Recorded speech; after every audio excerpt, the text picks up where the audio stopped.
Muy buenos días, señor presidente y señora vicepresidenta de ICARE, señores ministros, señores parlamentarios, señoras y señores empresarios, amigas y amigos. Es verdad, durante los últimos 3 meses, los chilenos hemos vivido una de las crisis políticas, económicas y sociales más graves de nuestra historia, lo que ha sembrado esperanzas, pero también ha dejado profundas heridas, tanto en el alma como en el cuerpo de nuestro país. Igual que para muchos de nuestros compatriotas, estos últimos 3 meses han sido los meses más difíciles en los casi 6 años en que he ejercido la presidencia y en los más de 30 años que he dedicado al servicio público. Hoy quiero compartir con ustedes algunas reflexiones y también algunos sentimientos. Hace poco más de 30 años recuperamos en forma ejemplar nuestra democracia e iniciamos una nueva etapa. Esto lo hicimos en base a acuerdos. Básicamente 3 acuerdos que, si bien no están escritos, guiaron e iluminaron los caminos que Chile recorrió a partir de la recuperación de la democracia. Primero, un acuerdo en torno al valor de la democracia, del Estado de Derecho, la sana convivencia, la condena a la violencia, el diálogo y los acuerdos y el respeto a los derechos humanos de todos. Segundo, un acuerdo en torno al valor de la economía social de mercado, libre, abierta, competitiva e integrada, y el valor de la libertad de innovar, de emprender, para que todos pudieran desarrollar sus talentos. Y tercero, un fuerte compromiso de luchar para erradicar la pobreza y reducir las desigualdades, incrementar la igualdad de oportunidades y la movilidad social en nuestro país. A pesar de los múltiples y reiterados intentos por desvirtuar e incluso intentar demonizar este periodo, lo cierto es que fueron buenos años para Chile. No quiero aburrirlos, solamente recordar para que la memoria, que es frágil, no los deje en el olvido. Durante esos 30 años Chile multiplicó por 5 su ingreso per cápita. Pasamos de la medianía de la tabla a encabezar nuestro continente en desarrollo económico, humano o social. Logramos reducir la pobreza de más de 60 a menos de 10%, lo que significa que 8 millones de chilenos y chilenas, la mitad de la población, logró superar esa condición. Las desigualdades, aunque aún son excesivas, disminuyeron. Surgió, en base a su propio esfuerzo, una mayoritaria clase media en nuestro país. Y además, buscamos y encontramos acuerdos para perfeccionar nuestra Constitución. Hoy, 30 años después, esos acuerdos, ese pacto social ha mostrado que no son suficientes y requieren no ser incinerados con bombas Molotov, como pretenden algunos, sino que se requiere que en base a nuevos acuerdos poder generar un entendimiento en los chilenos que nos dé esa paz, esa estabilidad y esa proyección tan necesaria para el desarrollo de nuestras vidas. Ese fue el espíritu con que iniciamos nuestro segundo gobierno, llamando a diálogos y acuerdos en áreas tan sensibles para la ciudadanía como la infancia, las pensiones, la seguridad ciudadana, la salud, la educación, los empleos, el medio ambiente y el desarrollo integral, inclusivo y sustentable. Durante estos primeros 18 meses, sin duda hemos cometido errores, pero también es cierto que el país venía avanzando, progresando. El año 2018 Chile creció 4%, se crearon más de 170.000 nuevos empleos, 130.000 nuevos emprendedores. Los salarios crecían al 3% real. La productividad y la inversión que habían caído se estaban recuperando con fuerza. Y el déficit fiscal y la deuda pública se estaban o disminuyendo o estabilizando. El año 2019, a pesar de la dañina guerra comercial entre Estados Unidos y China, la economía seguía recuperándose, seguía creando empleos, la inversión y la productividad seguían creciendo. Pero eso ya es historia. Y todos sabemos que Chile cambió, los chilenos cambiaron, el gobierno cambió, ustedes cambiaron y yo también. ¿Qué pasó el 18 de octubre del año pasado? Por supuesto que estábamos conscientes de los múltiples problemas y carencias que afectaban a muchos chilenos. Pero la verdad es que yo creo que nadie anticipó lo que venía. Ese estallido social y de violencia que se desató a partir de esa noche. Fue algo que, por cierto, yo no anticipé. A partir de ese día hemos debido enfrentar situaciones múltiples, simultáneas, pero de muy distinta naturaleza y que requerían respuestas de distinta naturaleza. Porque a partir de esa misma noche del 18 de octubre se desató en nuestro país una ola de violencia como nunca antes habíamos conocido. Y me estoy refiriendo a los incendios, saqueos, vandalismo, destrucción del metro, hospitales, supermercados, edificios, pequeños comercios y establecimientos, pequeños emprendimientos, monumentos históricos, mobiliario urbano y mucho más. ¿Cómo reaccionó el gobierno frente a esa ola de violencia? Reaccionamos con todos los instrumentos que la democracia, la Constitución y la ley ponen a nuestra disposición y siempre dentro del marco del Estado de Derecho. Esa noche, después de constatar que las fuerzas de orden y seguridad estaban siendo superadas o sobredemandadas por la violencia y por los violentistas, establecimos en la región metropolitana un estado de excepción constitucional, el estado de emergencia, que permite a las Fuerzas Armadas colaborar con las fuerzas de orden y seguridad en el resguardo del orden público y la seguridad ciudadana. Ese estado de emergencia luego lo extendimos a muchas otras regiones de Chile y duró, en el caso de la región metropolitana, que fue el periodo más largo, 9 días. Solo para calibrar las dificultades de esa noche. Tenemos 136 estaciones del metro que estaban siendo atacadas, muchas de ellas simultáneamente. Su protección básica requería, según estimaciones de carabineros, al menos 10 carabineros cada una, es decir, 1.360 carabineros. En ese instante, Fuerzas Especiales disponía de solo 800 efectivos. Y como funcionan en 3 turnos, cada turno contaba con 260 carabineros. Y el metro no era lo único importante que había que proteger esa noche.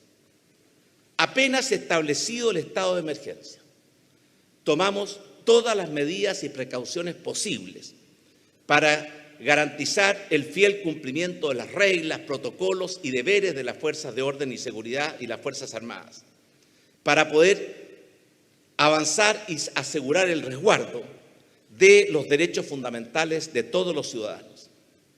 Y es importante destacar que durante el estado de emergencia y durante todo este periodo, en Chile ha seguido imperando y en plenitud el Estado de Derecho y todos los poderes e instituciones del Estado han funcionado con total autonomía y normalidad.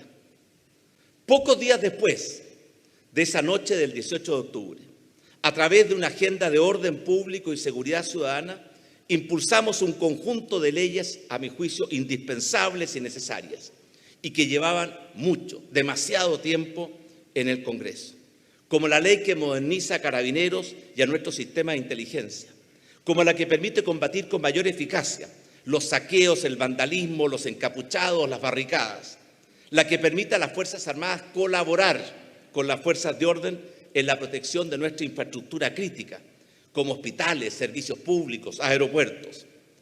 Y también impulsamos un estatuto de protección de nuestras policías, porque lo necesitan, porque lo merecen, y además porque un policía más respetado y mejor protegido cumple mejor su labor de proteger el orden público y de proteger nuestra seguridad.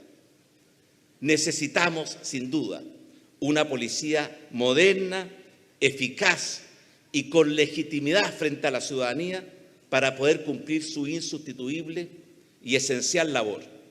Y quiero compartir con ustedes mi aprecio y gratitud con las instituciones como Carabineros y la Policía de Investigaciones. Cuando Carabineros o los policías salen a la calle, yo lo he visto con mis propios ojos a lo largo y ancho de Chile, lo hacen para proteger el orden público, para proteger la seguridad, la libertad y los derechos de todos los ciudadanos. Y lo hacen muchas veces arriesgando sus propias vidas e integridad física por proteger las nuestras. Y eso yo estoy seguro que la inmensa mayoría de los chilenos y yo, por supuesto, lo apreciamos y lo agradecemos.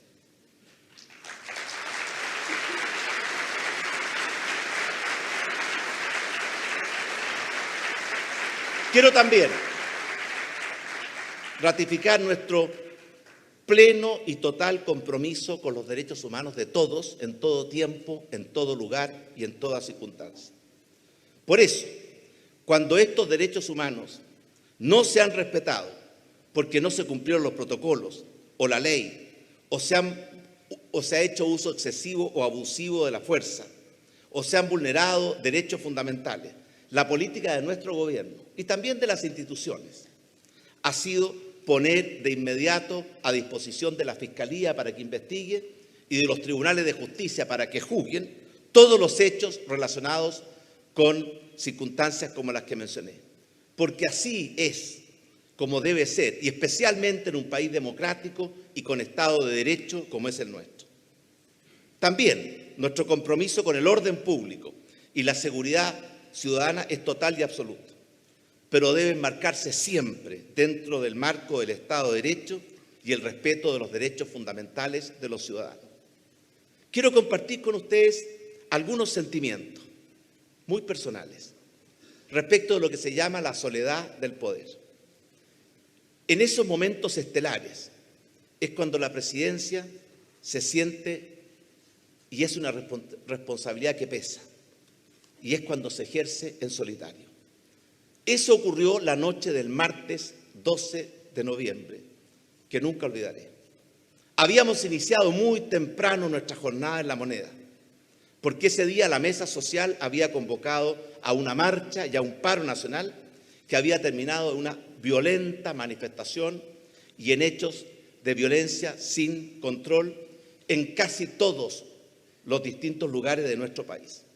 Estábamos en La Moneda esa noche y recibíamos llamados desesperados de alcaldes, de intendentes, de parlamentarios, de presidentes de partidos, pidiendo con urgencia restablecer el estado de emergencia o incluso el estado de sitio y sacar a los militares a la calle para poder controlar la violencia, los saqueos, la destrucción y los incendios que ocurrían en todo Chile. Estábamos con algunos ministros y algunos asesores y habían opiniones contrapuestas y cada uno las manifestaba con mucha pasión y con mucha intensidad.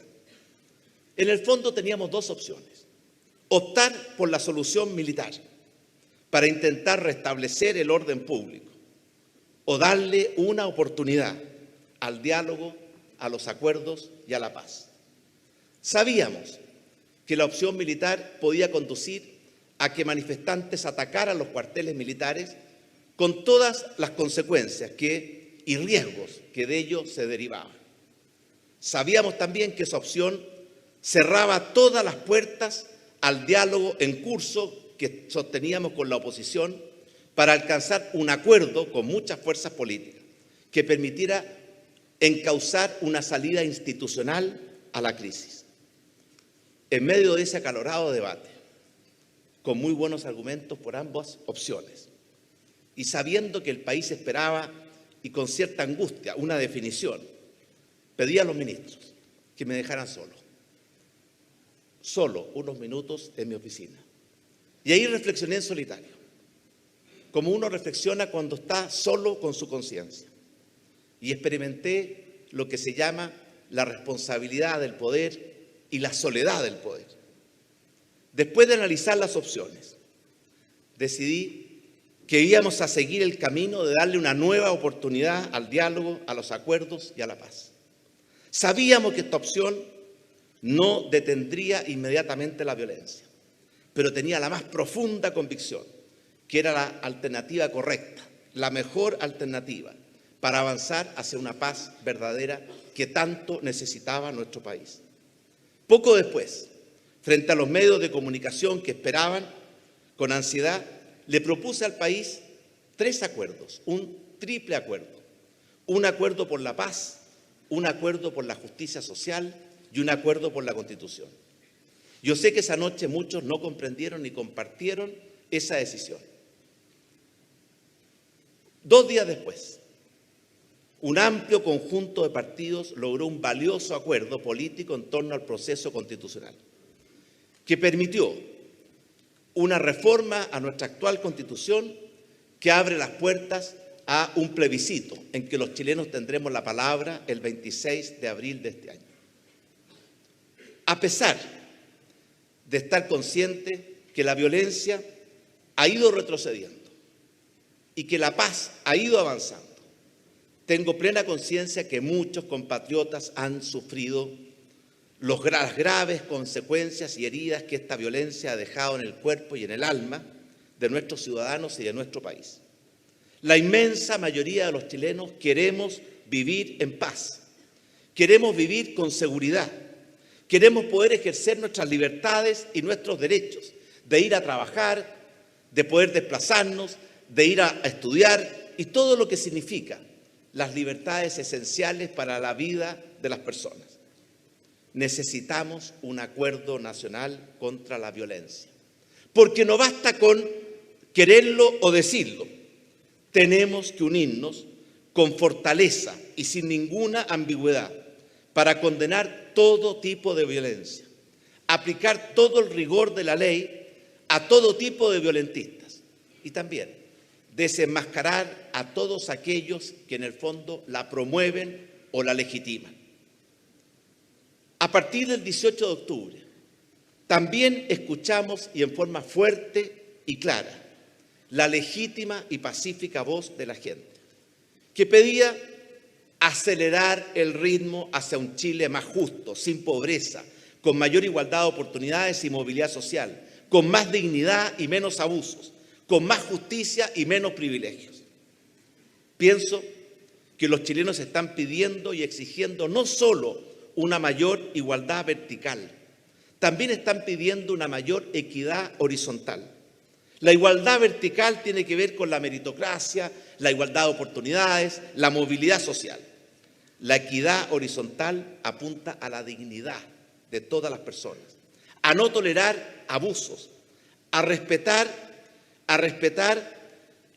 lo que es la dignidad esencial de todo ser humano, a luchar contra los privilegios y discriminaciones, a reconocernos como iguales en dignidad y derechos, tal como lo establece el primer artículo de nuestra Constitución. Hemos escuchado, y con mucha atención y también con mucha humildad, la voz de nuestros compatriotas. Y hemos transformado este proceso de escuchar en un proceso de actuar. Por eso el martes 22 de octubre, 4 días después del famoso estallido, presentamos al país una agenda social que se hacía cargo de las principales y más sentidas demandas y también una agenda por la dignidad y contra los abusos. La agenda social se concentró en los temas más trascendentes, más urgentes y más sentidos por la población. Primero, mejorar las pensiones. Ya mejoramos el pilar solidario.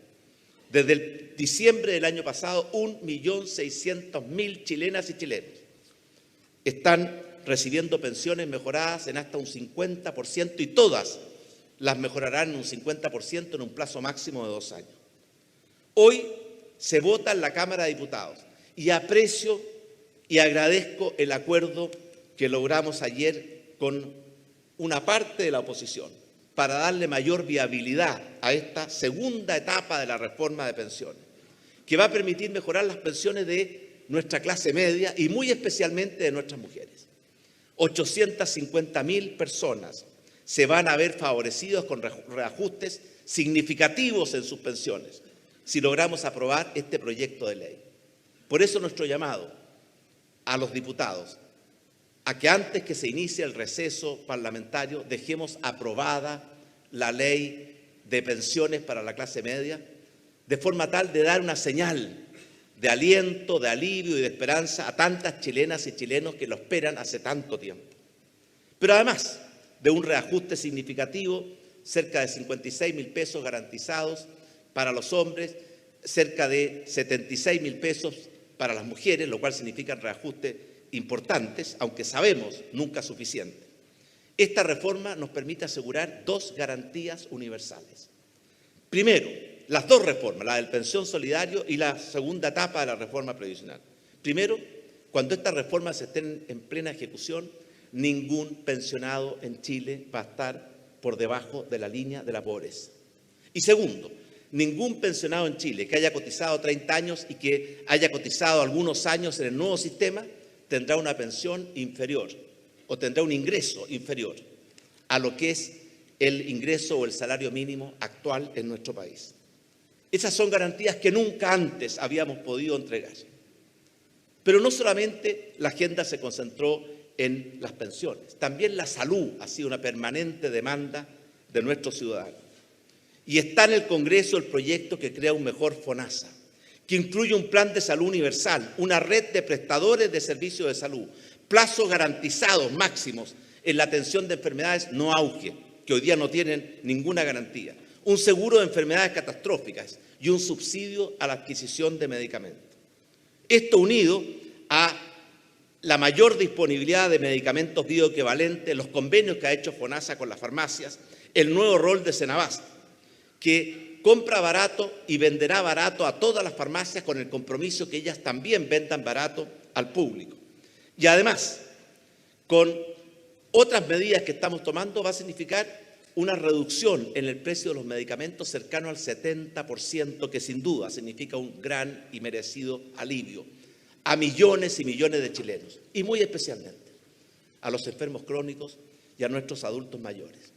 Tercer pilar de la agenda social, los ingresos de los sectores que reciben las remuneraciones más bajas. El proyecto de ingreso mínimo garantizado a través de un subsidio estatal va a significar un aporte de hasta 59.000 pesos mensuales a los trabajadores chilenos que tienen los ingresos más bajos.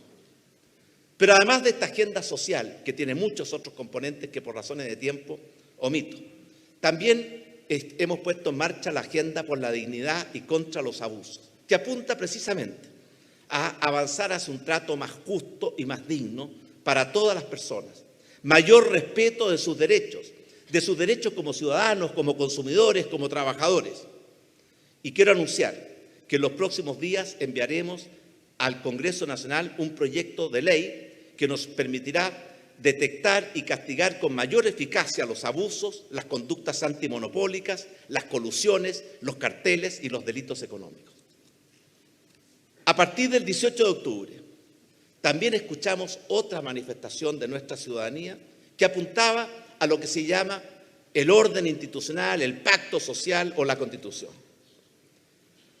La Constitución en los países civilizados es el gran marco de unidad, de estabilidad, de proyección, que permite a los países procesar sus diferencias y darle certeza y estabilidad a los caminos del futuro. En nuestro país hace mucho tiempo que la Constitución no es ese gran marco de unidad, sino que es el centro de la polémica.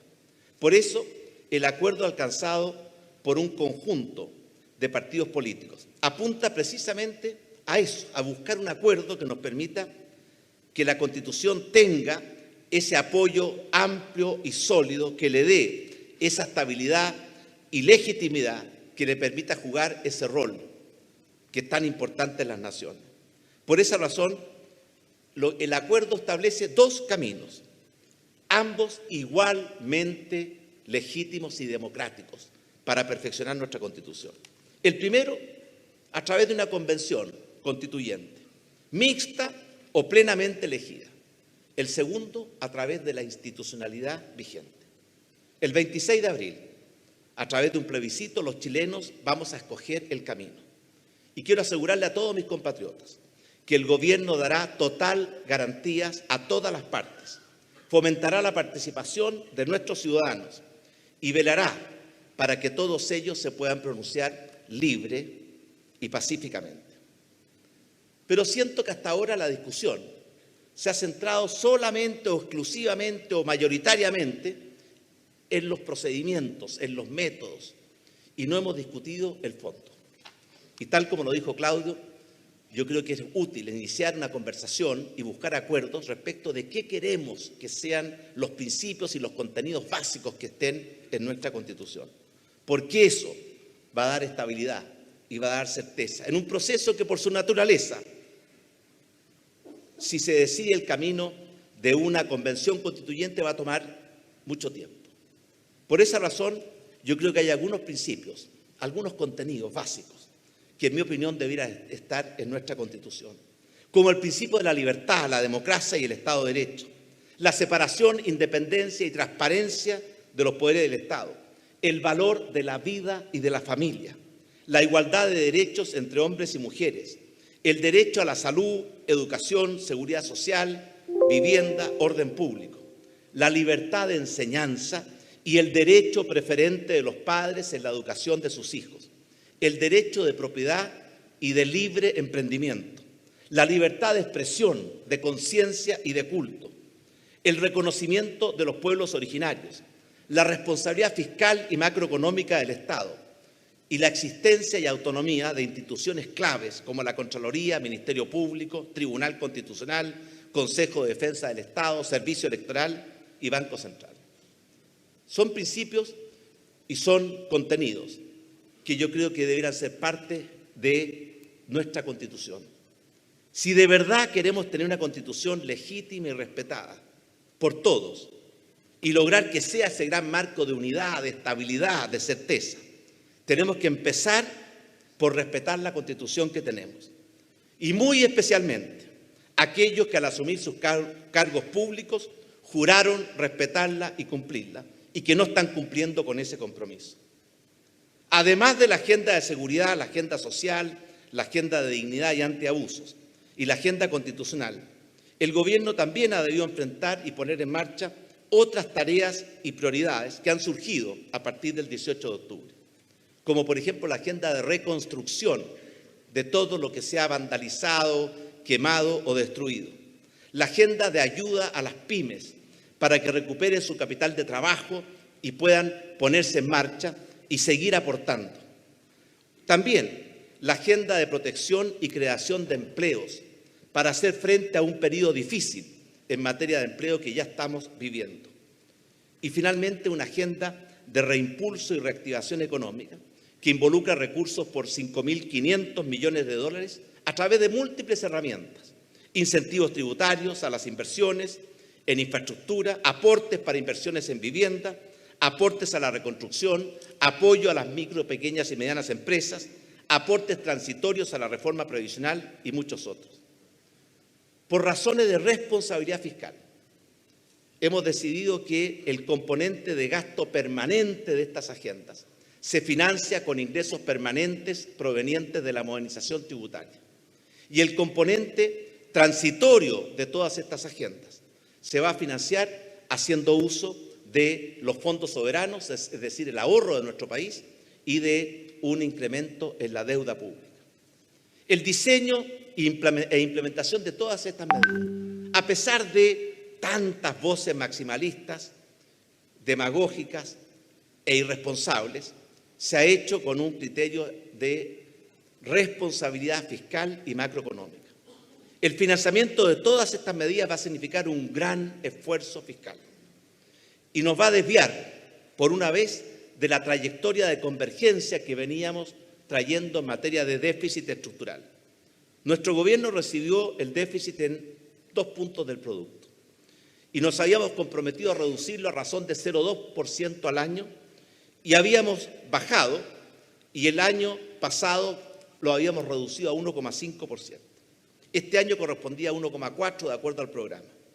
Sin embargo, dadas las necesidades de recursos y los menores ingresos fiscales que la crisis está generando, este año vamos a proyectar un déficit estructural de 3,2%, y el cual se va a reducir a razón de medio punto al año para converger hacia un déficit del 1%, que era nuestra meta original, el año 2024.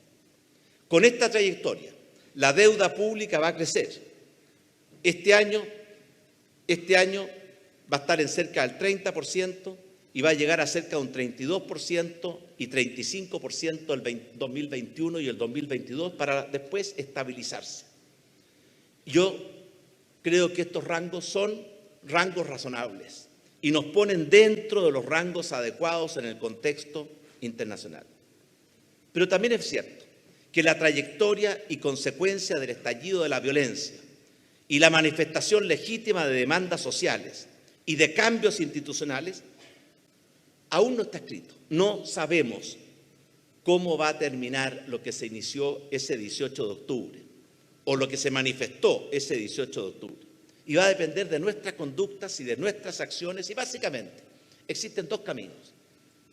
El primero es caer en la violencia, en el enfrentamiento, en el debilitamiento del Estado de Derecho y sucumbir a los cantos de sirena de la demagogia, del populismo y de la irresponsabilidad. Sabemos a dónde conduce ese camino. El segundo es escuchar y recoger con atención, con sensibilidad, pero también con responsabilidad las voces y las demandas de los ciudadanos y avanzar respetando el Estado de Derecho hacia un Chile con mayor justicia social y dignidad, sin sacrificar nuestra capacidad de crecimiento, de creación de empleos y sin debilitar la capacidad de innovar, emprender, invertir, que son básicos para poder sustentar todas las agendas mencionadas. En estos tiempos de confusión, quiero destacar la importancia del crecimiento económico, que ha estado muy fuera del debate, y la importancia de mantener y acrecentar nuestra capacidad de crear, de innovar, de emprender, que son los motores que permiten crear empleos, crear oportunidades, incrementar la productividad y los salarios, y también aportar recursos fiscales para financiar sanamente el gasto público y la agenda social. Porque digámoslo fuerte y claro, sin crecimiento económico no hay ninguna agenda social sustentable. Nuestro gobierno está firme.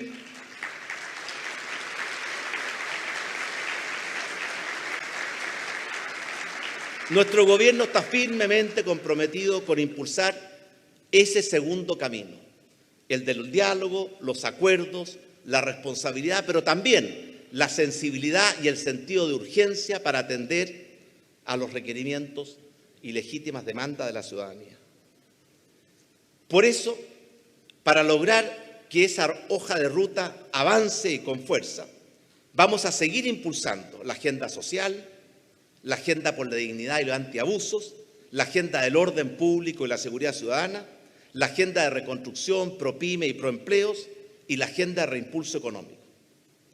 Quiero aprovechar esta oportunidad para pedir a todos los empresarios que, además de cumplir con la ley, cuiden a sus trabajadores y sus empleos, respeten los derechos de sus consumidores, protejan el medio ambiente y traten con justicia a las comunidades que los acogen y que mantengan siempre ese espíritu innovador, emprendedor, que les permite invertir, crear empleos, generar oportunidades y aportar al bienestar de todos los chilenos.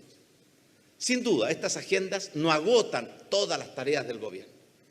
El gobierno tiene que seguir administrando el Estado y enfrentando otros desafíos que no dan tregua y que nos conocen del 18 de octubre, como la gran sequía que desde hace 10 años afecta a nuestro país desde Atacama hasta Ñuble, como la dura temporada de incendios forestales que estamos experimentando, muchos de ellos intencionales, lo que lo hace aún más doloroso, o como las aluviones e inundaciones que estamos experimentando en algunas regiones del norte. Ayer estuve en Alto del Carmen.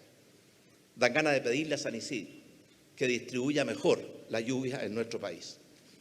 Pero esta situación de crisis no debe impedirnos ni debe paralizarnos. Tenemos que levantar la mirada y ver qué hay más allá del horizonte y prepararnos para los grandes desafíos y oportunidades que ya están cruzando nuestros caminos, como el calentamiento global y nuestra ruta para transformarnos en un país carbono neutral a través de la descarbonización de nuestra matriz energética y su sustitución por energías limpias y renovables. De hecho, el 95% de los proyectos de energía en marcha son energías limpias y renovables. A través del reemplazo de los combustibles fósiles por electricidad y en el futuro probablemente hidrógeno en nuestro sistema de transporte. A través de estándares más exigentes de eficiencia energética en todos los sectores y a través de proteger mejor y reforestar con más intensidad nuestros bosques.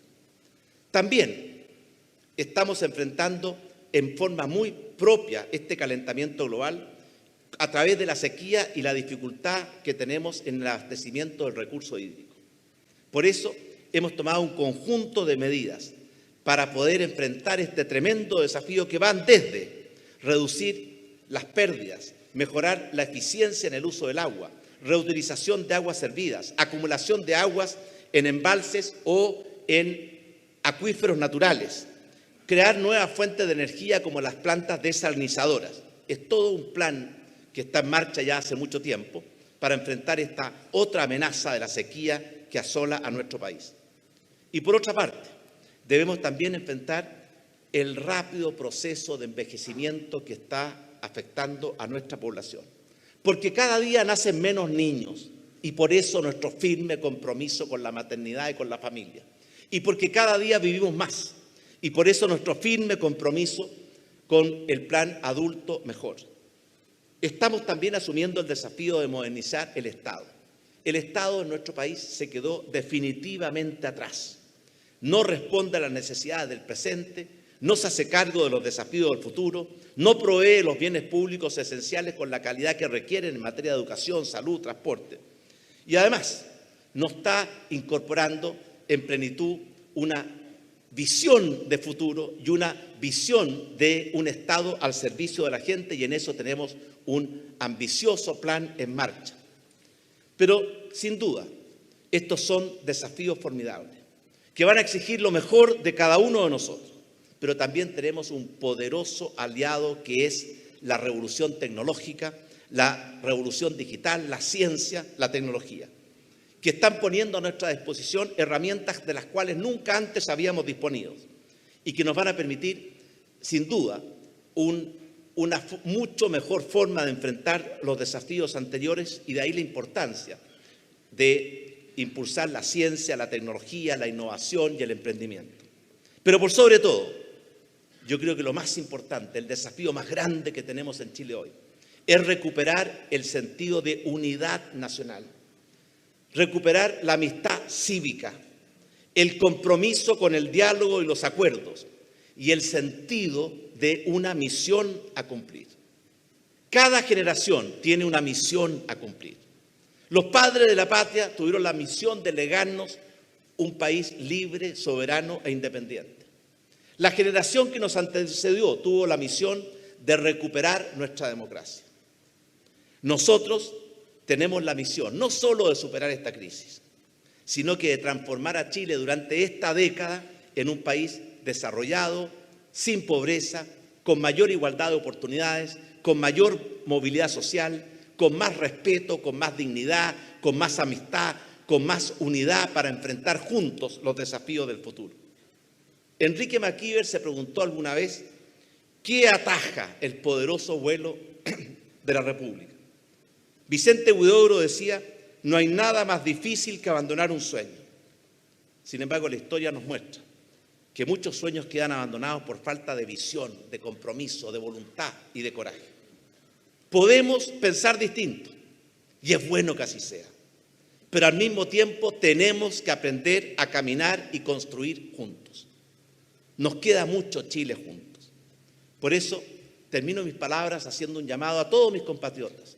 Tengamos fe en Chile, tengamos fe en los chilenos, tengamos fe en el futuro, recuperemos ese poderoso vuelo, no abandonemos nuestros sueños de construir esa patria más libre, más grande, más justa, en la cual viviremos nosotros y nuestros hijos y nuestros nietos y los que vendrán, y transformar a Chile en una tierra de oportunidades, en la cual todos podamos desarrollar nuestros talentos y buscar la felicidad. Muchas gracias.